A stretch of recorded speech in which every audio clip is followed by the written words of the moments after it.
we'll come back, I suppose, to the Irish-New Zealand final predictions in a while, but there are 4 other quarterfinals. Starting on Saturday morning, 8:15, England versus Australia. I noticed you're not wearing white, you're wearing gold. So I don't know if that was conscious or not. Just cover the shirt there. Yeah.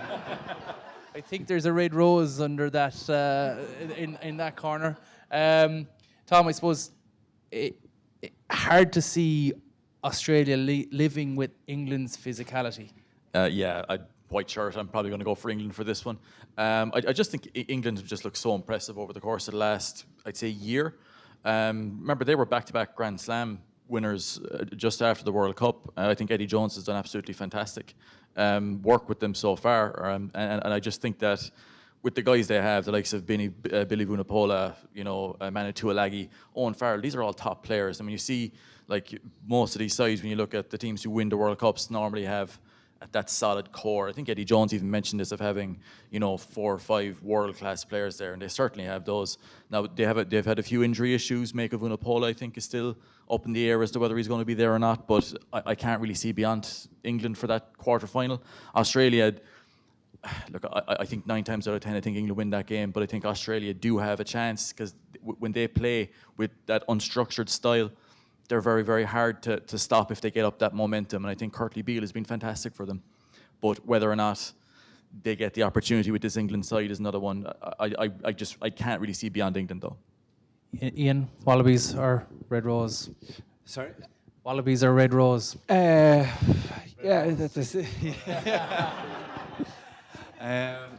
think it's definitely gone up a notch anyway in terms of the build-up with Eddie Jones and Cheika. There's no love lost there between the two, and the war of words is already picked up again. Even I thought Eddie Jones was brilliant when he came out about the typhoon, saying that it's great, we've 95% success rate with a 2-week break, and so we only need to find 5 days. We're off for a treat. And I think when everybody just gained a lot more, I suppose hatred. Yeah, anybody ABUs or ABEs now. So it's hard. It's hard not to look past England. They've just got right through the spine of the team from Itoje, Billy Vunipola is even cleared. Jamie George. So the spine of the team is solid. But you're just hoping that you're hoping Australia can. Just pose just ask a few questions the same way maybe that kind of Scotland did back to Six Nations, and at least kind of get them get the match down to the wire last 10 minutes and see if they've had it all too easy now. At the minute, they haven't really been challenged. The French game would have been the main and their first real test, so they could be a bit undercooked. So hopefully, fingers crossed for Australia. Niamh? Yeah, my prediction was an England-South Africa final. I think before the tournament started, it was hard to see past England, to be honest, not just in terms of their build-up and stuff like that, but also about the style of rugby that they play. They can take teams on up front physically, but they can also have the ability to play that off the cuff. Their skill level, their ability to support one another in line breaks is exceptional. So for me, I just think Australia are so ill-disciplined. They give away so many penalties, and Farrell Ford will lap that up all day. And they just don't have the ability to unlock defences. I think he still doesn't know who his best 10 is. I think it's been, Bernard Foley for ages, and it was Leila Fano, now Matt Tamu is in there, and neither of them are able to get that back line of such talent humming properly. And I think that'll be a big thing if he can pick the right 10, which is probably Leila Fano, I suppose.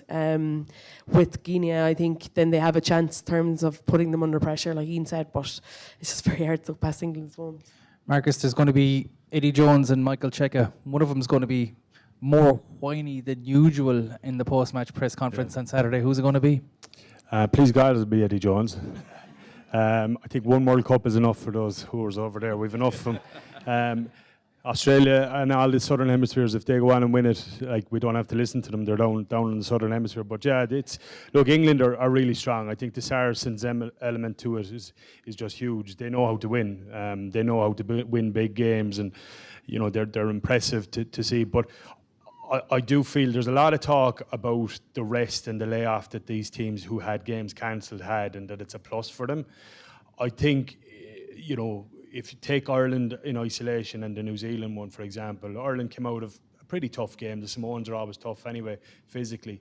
But to take on New Zealand, and New Zealand, maybe it's probably a bad example because they don't suffer things like this too easy. But you can get a bit into holiday mode if you're in a hotel and you've no game, you've no focus for that weekend, and then suddenly you have to G it back up again to try and get it. So if ever we could catch a team on the hop, it's New Zealand now, where they're maybe a bit comfortable and happy, and a few of them, please God, are sunbathing and looking after themselves, going to the cinema, getting the big box, the big box of popcorn rather than the small one, you know, and putting a few jellies into it. That's exactly what happened to us.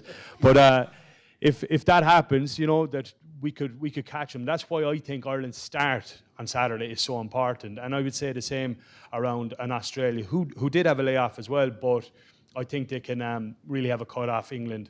And you know, if you get momentum, and I think Australia are a team that love to play open rugby and throw the ball around, you could really move a big, heavy England pack around and tire them out. And you know, I wouldn't say that that's a foregone conclusion yet. You know. Before we go, Marcus, we'll nip through the other ones. Wales and France on Sunday at 8:15.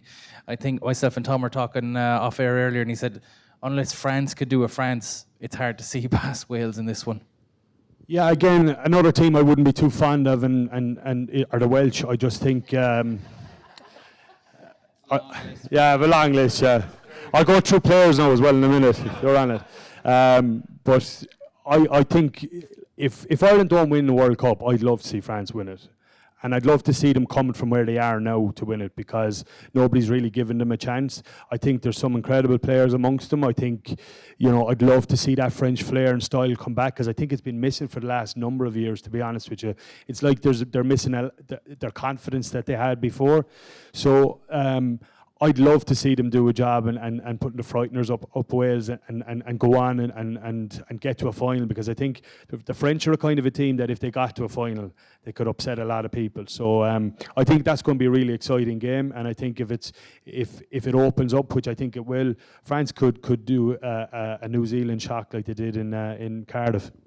Tom, France and Wales. Well, if you think about France, you hear stories about how the coach is after falling out with different players, the captain is after falling out with the coach and stuff like that. So in a way, it's like a perfect recipe for France to do incredibly well in these knockouts.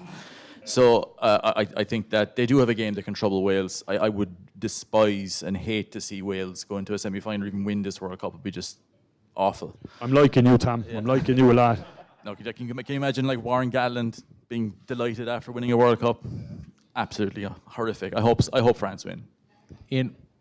Yeah, I didn't think the Welsh lads were that bad, but yeah, no, it's going to be interesting. It's like the perfect storm for France. I mean, they sent home their starting fullback, and because he's got an injury that's going to keep him out for 10 days, but makes it home and plays full 80 minutes then that weekend for his club. So yeah, the French need a bit more Joe Schmidt, and they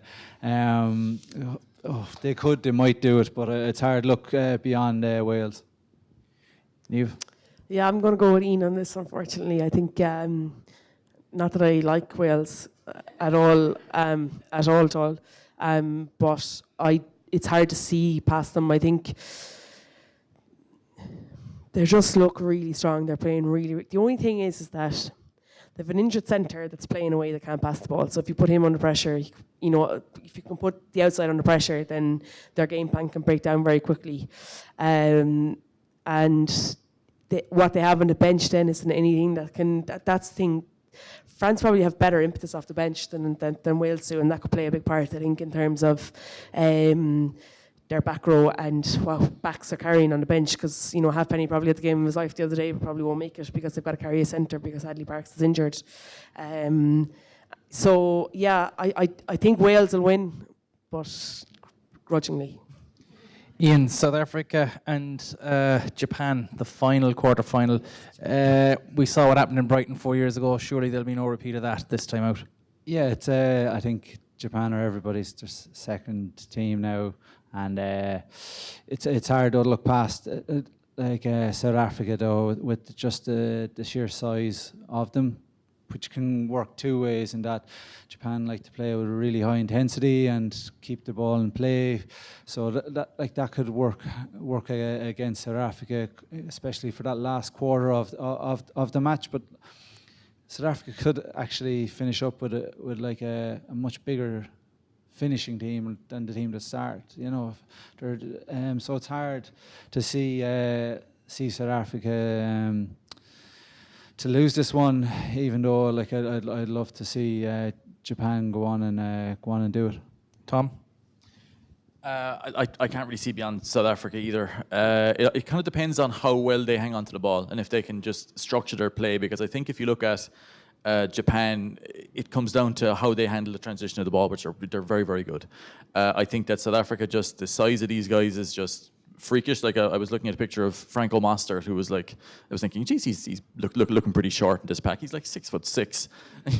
You've got these guys like Snyman, 6'10", all these other lads. They're just huge men. So as in if they start getting a very structured game in on Japan, I can't see how Japan could resist them if it gets into a kind of a one-out game with South Africa mainly playing in the Japanese 22. But I've been writing off Japan for the last 4 or 5 games. They haven't lived up to my expectations yet with regards to actually losing. So I think that they can definitely, if it catches fire for them in the game, they have a level of fitness, they have a level of intensity that can actually get beyond South Africa, because they've done it before, and they'll be saying, look, we were playing a South African side, in the last World Cup that was just as big as this one. So we can certainly make something happen, and they do have quality players, but I think South Africa should win. Marcus, I think South Africa should have enough strength and physicality to grind them down if they need to.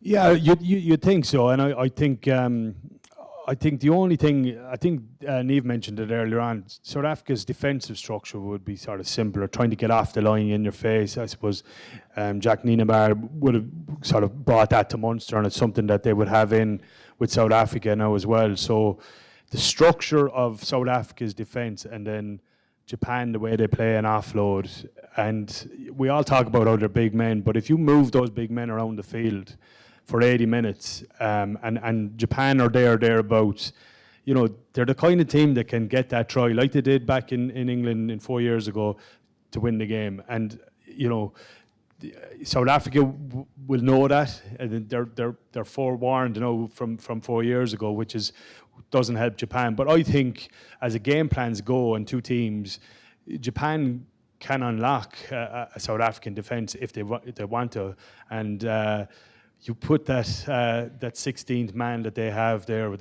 the crowd. Apparently, I've spoken to a few guys that are out there. The noise in the stadiums when they play is like nothing lads have heard before. It's just incredible. Now, a lot of them mightn't even know what they're shouting at, but they're screaming, and it has a huge effect on the teams, both the opposition and the home team. So you throw that factor in there, I think it can be an exciting game. You have your take on that one? Yeah, I actually think Japan are going to win it, even though I had tipped South Africa to win the World Cup, which makes this most outrageous statement ever. Japan are so much better than they were 4 years ago. I'm not sure that South Africa are in terms of their ability to play ball around the park, and they've been in camp for 260 days before. None of them played Super Rugby this year, all focused on this one game. And the type, we forget that, okay, while they play high intensity and they try and keep the ball in the park for as long as they can, they play really, really good rugby. And they all seem to know their job. They all seem to trust in their job. They're able to withstand physical challenges. Okay, there's not many going to be as physical as South Africa in terms of Ireland didn't really pose much physical threat. Scotland kind of did at times, and they were able to manage it. So, I do think that Japan could potentially have a big win here. We'll take some questions in a minute, but before we do, I suppose we'll go back to Ian and we'll get the predictions for Ireland, New Zealand. We've discussed the tactics of it, the analysis of it, but when it comes to, I suppose, Saturday afternoon, are we going to be happy or are we going to be lamenting a defeat? I figured out what Joe's been at the whole all along. We'll throw the English game. So there's the semi-final. We'll bring it back. Felix Jones has gone to South Africa. Don't want to meet them in the quarterfinals. You know what? Let's go double bluff here, and so let's just not throw a couple of games, but maybe hold back on our performances, because we don't want to meet them. Obviously, Felix has got the insight into Joe Schmidt's mind, tactics, and all that. So Steve Hansen then has tried to double bluff. He just came out this morning and said, "No, we know what you're up to, Joe. So maybe what you think you're expecting, you aren't going to get."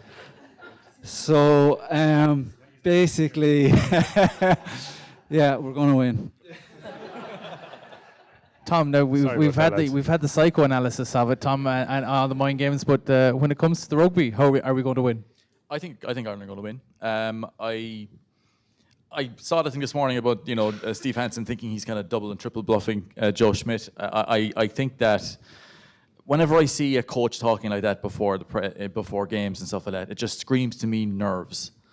And when I look at what Ireland have done against New Zealand the last 2 or 3 times we played them, it's been close enough. I think that we have a front 5 that can beat any team in the tournament remaining.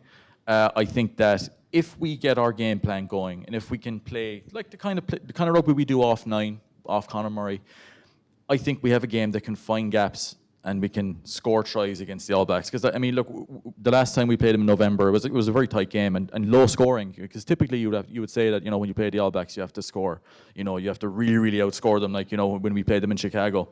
But I think that our front 5, our pack, stacks up really well against the All Blacks. And it comes down to if we can handle our own possession and manage what kind of transitions we give back to the All Blacks. I think that, their defensive system that they like to use is kind of structured along transition ball. So they'll be looking for kickbacks from us. If we can, again, handle how we give them the ball and basically kind of box them into a game they don't want to play, I think we can win this game and win it in a surprising fashion, as in that it will look not easy, but that it will be surprising. So I think that Ireland can definitely win, and I think that they will. Marcus, you've had 2 very, very positive contributions. Are you going to buck the trend? No, I always go for my team. I think they'll win. I think one thing that Tom said, and I think it was said after the game in Chicago, was you have to score tries against the New Zealand team.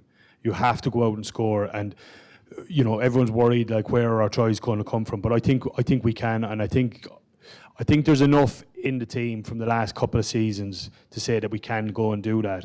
And I think, as I said earlier on, it's important that we score early and go ahead early, because that puts the worry into New Zealand. New Zealand never had to worry about us before. We had never beaten them up to 2-3 years ago, and now we've beaten them twice. So you go ahead of them now. They've got something to worry about. So I think, and especially in a competition like this, so the start for us is key. If we go out manic and just go crazy and tear a few heads off, they'll get worried, and you will get that home crowd to go in behind you, because we're now the underdogs. No one's giving us a hope. So any crazy Japanese people in the stadium, if you get them on your side, they're going to be shouting for Ireland, and that has a knock-on effect as well. And I'm really looking forward to it. I can't wait for a semi-final. Niamh? Yeah, I 100% think that they can win it. I think the selection of the team in terms of who fits in at 12, does Kearney go back into fullback? I think there are 2 really big question marks. And then we have to be really, really good in terms of our intensity and pace that we play it in attack and defence. And it's going to be hard to do that with a 6-day turnaround, I think, against a really big physical Samoan team. So that's kind of my only worry, that, we'll stick with them for 60 minutes and could be ahead. But then the fatigue and the emotion of probably the last couple of weeks in terms of that could be a factor, and that would just probably worry me a small bit. But I do think, and it's funny, I saw somebody, just like you were saying, that we beat them like the last 2, like we've beaten them twice now as last week. But what about the 28 before that? Do you know what I mean? Like, that's probably how they think. They're as arrogant as they are. They're incredibly arrogant people in terms of how, not all of them, obviously, the rugby, in terms of rugby, they feel like, you know, we shouldn't have to worry about them. So if you start to put, as Marcus said, a little seed of doubt into their minds, like if Australia can do to England, you start to see a different type of pressure can do funny things to people, can do funny things to teams. And if you can just, you know, put them under pressure enough, you'll start to see cracks appear, even when we never thought they would, if that makes sense. Yeah, I suppose that's kind of our analysis of the quarterfinals. Any questions from anyone regarding the games of the weekend? I think the break New Zealand match, almost 2 weeks, do you think it's going to be too relaxed, or they'll be at their break and then start maybe ramping up 4 or 5 days beforehand, or how do you think that's going to play the game? I was thinking about it the other day, and this fella here beside me, I put them like the Kilkenny hurling team, like they'd go out and play against each other and beat the living lard out of each other maybe midweek. I know the Kilkenny lads do that when they've a big layoff between quarterfinals or semi-finals or whatever they're involved in. So I think if it's any other team, I think the likes of England mightn't handle it so well. I think New Zealand are really good at it. I'd hope that they will start slowly as a result of it. And that's why I think our start is key, because, you know, 6 days ago we'll have had a game behind us, and we're in it. We're in the middle of it, and the guys, there's that frame of mind that when you have that short turnover, you recover well, you eat well, you know, you're preparing for the next game. Whereas New Zealand were switched off, probably watching Ireland play, and now they're trying to ramp it back up again. It's a difficult thing to do, and I hope we can catch them on the hop, you know. Anyone else? Carney. Yeah, I just think he's a guy who his management of the backfield is so good, especially the way Ireland defends, you know, with sometimes even like 13, sometimes even 14 in the primary line. A guy like Carney, his management of the backfield, the way he just kind of tracks the play and almost kind of stops disasters from happening before the other team have even thought of them. I think I would put him in there for a big game against the All Blacks. I would put him in there right now. I think he's still the best option, even though he's, you know, 32, 33 years of age. I think he's still, for me, the best option at fullback. He's also having the tournament of his life. People are talking about how good Larger had played the other day. Carney's after scoring 3 tries in 3 games in a row now. He's put himself into positions where he's backed himself in space, which he hadn't done for a long time. So, yeah, Carney's 100%. Yeah, I think like when I watched played England 6 Nations in the Aviva, like there was a bit of a disconnect at the back three, and Carney is that linchpin there. And like for me, Larmour, I'm not convinced by his fundamentals. Like I thought against Scotland, people like it was a poor first kick from Finn Russell, and that's going to be the real test on Saturday. Is that first high ball that goes on? If it's Larmour, like if Larmour's there, definitely I would go after him. Just question more so than Carney. Carney's there, it just gives you that confidence. With the way like Sean Payne from Munster that he used to do, it just gave you that confidence as your goalkeeper. It just allows you to be a bit more aggressive in the front line, while also kind of keeping that, just protecting the backfield, so open spaces for kicking. Anyone else? Any thoughts on Joey Carver's impact on Saturday? He's a Kiwi. Yeah. He's not your stereotypical Joe type of player, but to beat New Zealand and Johnny not lasting 80 minutes, I think for Ireland to win, we need Joey to have a contribution. Yeah, I think it's a big one. My only concern with Joey is he was unlucky the way his injuries fell, and he's probably the less conditioned guy for tournament rugby in the way he's come back into it after his injury. But yeah, I totally agree, and I think if any guy would know how to finish out a game, I suppose if we're in the hunt, would be someone like Joey. And I think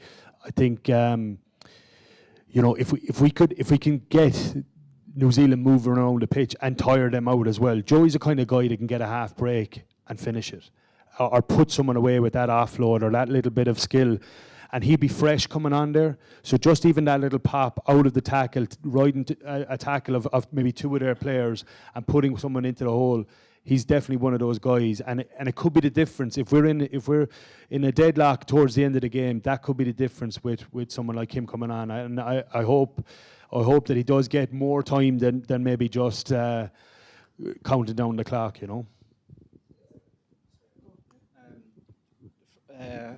For me, like, it depends on where he comes on. If he was to come on at 10, I think then he's going to, there's even more importance on the centres, the guys outside him. Henshaw and we're saying Ringrose possibly or Farrell.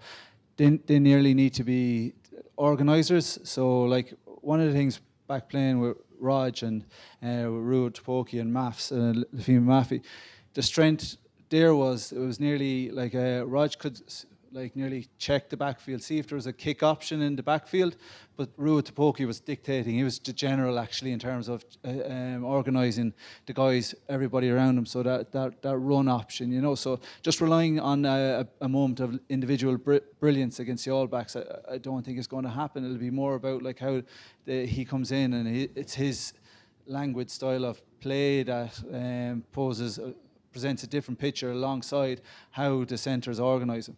But then if he comes on at fullback, well then he's a second receiver. So now there's a lot more or less pressure on, and he's nearly in that position that like kind of, he's that guy that we'd want outside Sexton that can see the space and attack the space a bit wider. He's not worried about kicking the backfield, you know. So he presents a couple of more options. Yeah, I was actually going to say something very similar to that. I think Oh, you weren't. Carty, because you were kind of positive for once, but Carty's done really well every time he's come on every time he's come off the bench. He's pinged corners, he's turned defences, the little chip through for Chris Farrell the last time, and he's almost the structured player that Joe would like at times to come on to finish out games. So if Joe is going to be used as a fullback, 100%, but I don't think he is. I think Joe's like, you know, you're a backup 10. It could be come down to a dogfight in how they train this week in terms of whether it's Carty or Carberry, because Carty's had a very good tournament, albeit we lost to Japan with him starting, but I don't think you can focus that around him, because two of the tries that we scored at the start were made from his really good kicks, or you know, and he can play flat to the line. He doesn't look that quick, so people kind of slide off him, and then he's gone through a gap, and he's incredibly intelligent as a footballer. Joey can be quite languid. He looks like he's just like, and I think that could bother Joe a small bit, in that, you know, he's fly by the night type of player with unbelievable skill, ridiculous feet, great pace, but sometimes, you know, if you're going into a game of this magnitude and you're looking for someone to just clean out a game, it could be Carty, and I wouldn't be surprised to see him on the bench. Yeah, Thomas, is Carty the closer, or is hopefully we'll need a closer, or is Joey the closer? I think it'll probably be Joey will get the nod, because I think Schmidt just wants to have as much cohesion as possible, especially for a game against the All Blacks. I think they're probably going to go with Henshaw and Ringrose in the midfield. So I think in that scenario, it makes sense to have Carberry coming in off the bench. He would have played with them quite a bit at Leinster and with Ireland too. I think Carberry, his ability to reset constantly around, he's constantly moving ruck to ruck very, very well. He tends not to get lost in rucks. Sometimes I've seen Carty doing that a small bit. And I like the way how Joey Carberry keeps himself alive on the play a lot. I think also his ability, his grubber kick ability, he just finds players constantly, and he's done it for Munster. He did it for Ireland there against Samoa. I think that's something as well, especially with the way New Zealand defend. They can leave a bit of a gap between their primary defensive line and their backfield cover. That's something that a guy like Carberry, especially in the second half, when, you know, guys like Kieran Reid are starting to fall off a small little bit, there could be a little bit of space in and around that central area, especially if Ireland can get some good central positions to build off. I think that Carberry can have a huge impact in this game, and I think wasn't he the guy he came on in Chicago? You know, for a young player, I think he's a guy, he's got so much calmness in him as well, and I think that's going to be a big factor in this game. If it's still a live game when he comes on, that ability to stay calm, and, you know, plus his goal kicking as well. Probably, you know, he's a fantastic goal kicker, so that's something that could be a big factor. I think he can have a huge impact in this game, especially if Ireland are in with a chance of winning it at around 50, 60 minutes.